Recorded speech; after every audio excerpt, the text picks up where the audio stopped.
اقوام متحدہ میں انڈیا والوں کا پاکستان پر الزام، یہ دیکھیں کیا کہہ رہے ہیں. To peddle baseless and malicious propaganda against India. In order for there to be peace in South Asia, the actions that Pakistan needs to take are threefold. First, stop cross-border terrorism and shut down its infrastructure of terrorism immediately. Second, vacate Indian territories under its ابھی اس کا الزام آپ نے سن لیا.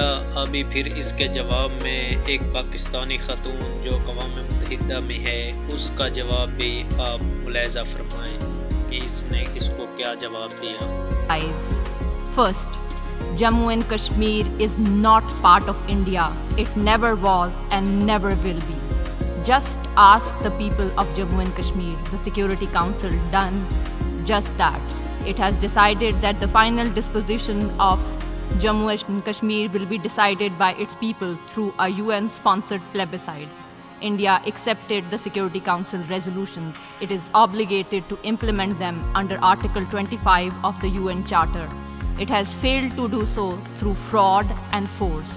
Instead, India has sought to suppress Kashmiris' demand for their right to self-determination and freedom by imposing a cruel occupation. Since 1989, over 100,000 Kashmiris have been martyred. On 5 August 2019, India gave up all pretense and announced annexation of Jammu and Kashmir. It enlarged its occupation army to 9 lakh, imposed a complete lockdown, turning the beautiful valley of Kashmir into the largest open-air prison in the world.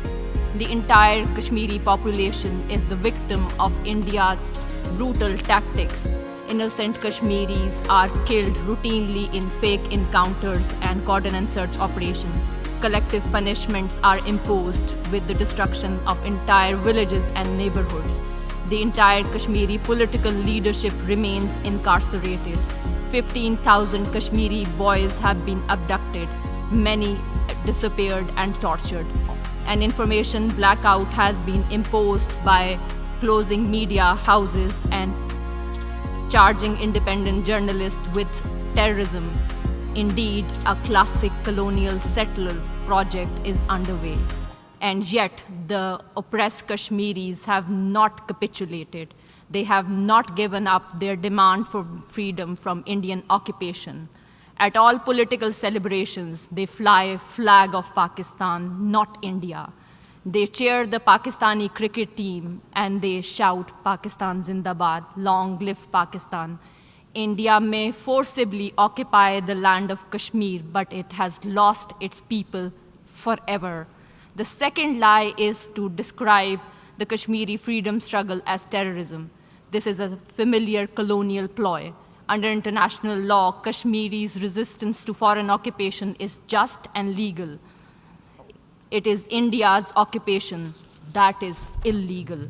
It is India which must be held accountable for its war crimes and human rights violation in the occupied territory. The 2 reports of the UN High Commissioner for Human Rights documented these crimes and violations.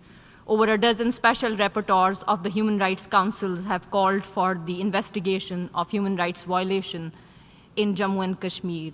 India has consistently denied them access to the occupied territory. The third Indian lie is to portray itself as a victim of terrorism. On the contrary, India is a serial sponsor of terrorism. It has perpetrated terrorism against each one of its immediate neighbors. Now, India's terrorist franchise has gone global. Pakistan has solid evidence of Indian sponsorship of Tehreek-e-Taliban Pakistan, which has carried out repeated terrorist attacks against Pakistani civilian and military targets. The BLA, Baloch insurgent, is also financed and operated by India. The captured Indian spy and naval commander Kulbhushan Jadhav has fully enumerated India's terrorist activities in his confession. India must be held accountable for its terrorist activities.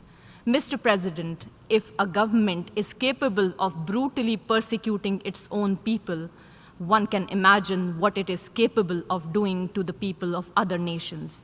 The BJP RSS government, which has ruled India since 2014 is guilty of imposing a reign of terror not only against the people of Jammu and Kashmir, but also against its own 200 million Muslims, 2 million Christians, and millions of Dalits and other low-caste Hindus. India's crimes are well documented.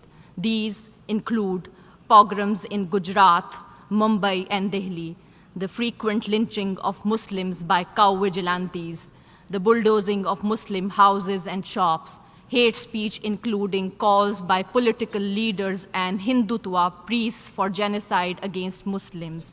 In orgy of Islamophobia, Muslims are forcibly converted or disenfranchised, bans imposed on hijab, love jihad laws adopted, and hundreds of mosques, including the Babri Mosque, have been destroyed in the campaign to obliterate Muslims. ابھی آپ نے اس کا comment میں لازمی جواب دینا ہے.